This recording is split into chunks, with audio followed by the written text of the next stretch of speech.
Dude, did you know you can subscribe to onlywrestlers.com and keep in touch with your favorite wrestlers? The party never has to end. This week's episode of One of a Kind with RVD is presented by Get Blitzed, and you can get 15% off your order when you head to get-blitz.com and use promo code RVD. Get 15% off. One of a Kind with Rob Van Dam is recorded in front of a live studio audience. And I just remember being like, whoa, I'm staring at the wall. And I was like, why am I staring at the wall?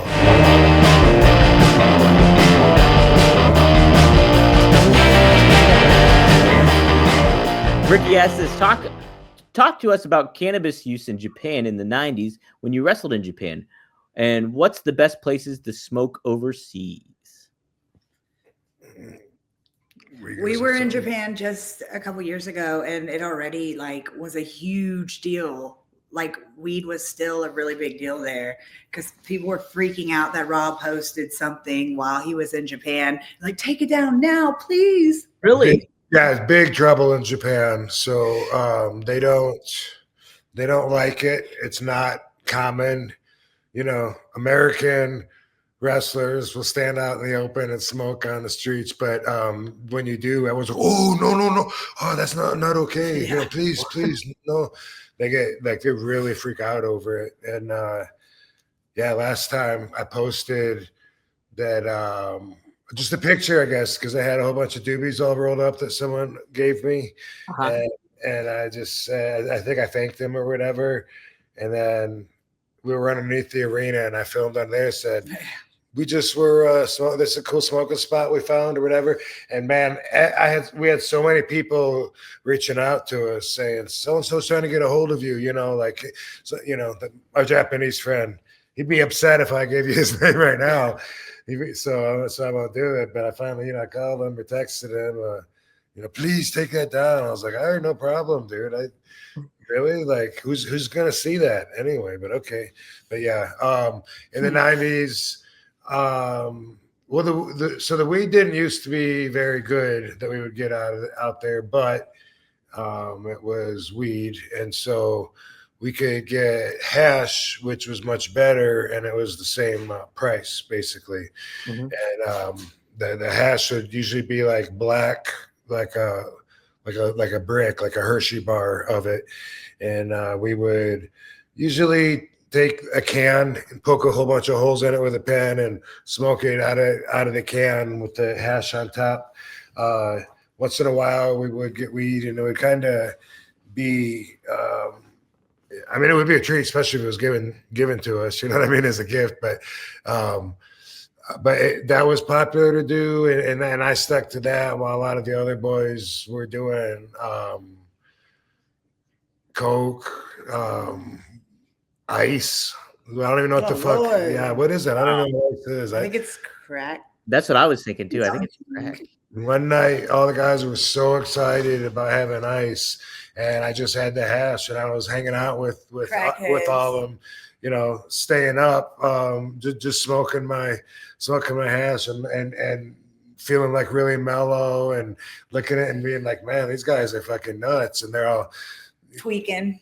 Gary Albright, he's not around anymore. I don't mind mentioning. He would every few minutes he'd go up and look out the key the what do you call it, keyhole? Not keyhole. People. The people. He kept going out there looking in the hallway because he thought that he was hearing something or that somebody was spying on him or whatever, and then go look out the window, and it was like, late at night and dark. It wasn't like you could see anything out the window, and we're way up on a high floor anyway. But but I didn't get into that. I would just smoke my weed or hash, and hash is like also a form of cannabis. It's like it comes from cannabis. It's a concentrated amount, kind of like now, like all the extracts that everyone's smoking, like with when you do dabs. Or even in the pens or whatever. It's all relative now, but we didn't used to have all the extracts. What we had was just hashish, which was basically almost the same thing as the extracts now, because all the crystals and the the good parts of the bud would be collected and compressed and put together, and it'd be like a stronger smoke, and also a higher charge too if you get caught with it. Oh, that's crazy. Wow. Yeah. Someone said, old people said that ice is meth. Yeah, ice is meth. I just Googled it too. Crystal meth. Damn. Oh, they were paranoid, staring out the window. Yeah. That would be weird. Like that's like such a different energy to be around. Yeah. For a stoner. It was, yeah, it was. I totally didn't belong with all those guys anyway, but I could feel comfortable if I was smoking, you know, and that was my little piece of comfort in a crazy circus world. Now, That's what it felt like. Rob, when you first started smoking and stuff like that, did you get like paranoid and stuff like that? Did that happen to you, or did you that not really ever affect you in any way? No, I remember the very first time that I smoked. I remember feeling paranoid. Mm-hmm. And I've told this story several times. It was my 21st birthday in Jamaica. We were on a wrestling trip, and all the guys were excited about the ganja, and except me. But one time I was in the cabana where a bunch of the guys were, and they were smoking it, and passing it around, and they insisted that I hit it, you know, and applied the peer pressure. Jimmy Backlund, Mark Starr, Coconut Kid. Mostly Jimmy Backlund. I was like, hit it, you fucking prima donna. It's not gonna kill you. Hit it. We all hit it. Fucking hit it. And I might have got away with letting it pass by me once or twice, but eventually I gave in and hit it. And then I think I hit it one more time when it came around. And I was very paranoid. I was so uncomfortable. I was uncomfortable anyway because I'm super young, green, Right, shy, introvert, and here they are. They all think I'm a prima donna, and I was, you know, and getting special treatment, getting a push, you know, getting the love from the fans, everything. They were always jealous of that. You know, that's part of the business. But I remember that time in Jamaica, I hit it like twice only, and then I was waiting for like my food to come or something, and I just remember being like, "Whoa, I'm staring at the fucking wall." And I was like, why am I staring at the wall? You know, why don't I fucking turn my eyes off it? And I was thinking, fuck, people are gonna make fun of me right now. Like they're all gonna notice that I'm staring at the wall. You know, I was like, fuck. And I remember Slanker being like, "You all right, kid?" I was like, huh? Yeah, I'm good. Watching TV, you know, where's the TV at? Oh, just watching TV, not nothing else, not staring at the wall or anything. Just watching TV. So, but I don't remember after the first time feeling that. I've definitely been around it a lot, though. Oh yeah. Jeez, if I smoked around you, it would happen to me. It happens. What happened to you? It does. But I have to smoke. I'd have to hit it pretty good. If I kind of know a threshold. If I like just do a little bit, I'm okay. But I know if I get to a point, it's just like boom, and it hits you. I get pretty paranoid still. What used to make me paranoid was before I was with you, and then I'd be like scared, like, oh my God, people are gonna know I'm high. Yeah. And then it almost blow my high, worrying if people knew I was high. But then that kind of went out the window after I started dating him because he doesn't put shame on it. Sure. Yeah. So the way he is about it made me like feel less shame about it too. And then now it's just normal. So it's something not even to worry about now. Like, who cares if people think you're high? They're high too. Right, exactly. That's what everybody's doing. And she knows that everybody that knows who I am thinks that I'm high all the time anyway. Right. I can wake up first thing in the morning and I get on my phone and leave my story for Only Wrestlers to be like, happy Friday, everybody. People be like, he is baked. Oh my God, look at him. Yeah. Bob, if you weren't smoking or anything like that, like I would never know if you're high or not. Like I would just not know. Because he's already introverted. Right. It's just like I know, and like even like when Nash is doing his podcast and I'm like behind the scenes and stuff like that, and like just out of nowhere he'll be like, "Yeah, I'm pretty high right now," and I was like, "He is?" Like I have no idea. Because calmer people are harder to read. Yeah. Mm-hmm. But it doesn't really change me a whole lot anyway. It makes me more comfortable. I mean, people that people that don't understand that, you get used to almost any drug if you take it a lot. Caffeine, anything. It doesn't affect you the same way if you use it consistently because your body builds up a tolerance to it, and that's true with almost any drugs. I'm sure there's some exceptions, but I don't know what they are. Yeah, exactly. Katie, some of the chat is liking your outfit, and Thank you. Let me do a 360 for y'all. All right. So if you fell asleep, wake up. And here's Lovey sometime. And there's Lovey too. Hell yeah. See, mommy. Look at that. Heck yeah. Thank you for the compliment, y'all. I feel cute today. Oh, look at this. Marco, happy Friday, everyone else as well. Check out RVD Glass. To get your RVD Glass products, everyone, the 3 collectible pieces are on sale now. Heck yeah, do it. Right up there. Rob's pointing at it. RVD420.com. Support our friends at Greek Glass. Marco's a great dude.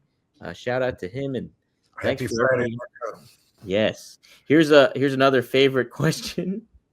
And this is, I don't think you have an answer for this one because this was I was older at this point when this became popular.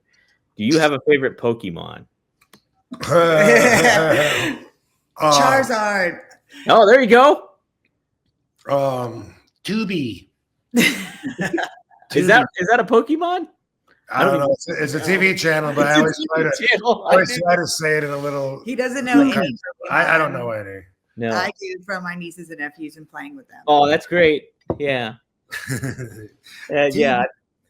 I never got into it. I was a little bit older at that point. I'm like, yeah, it was nothing I got into. I was more into wrestling at that point.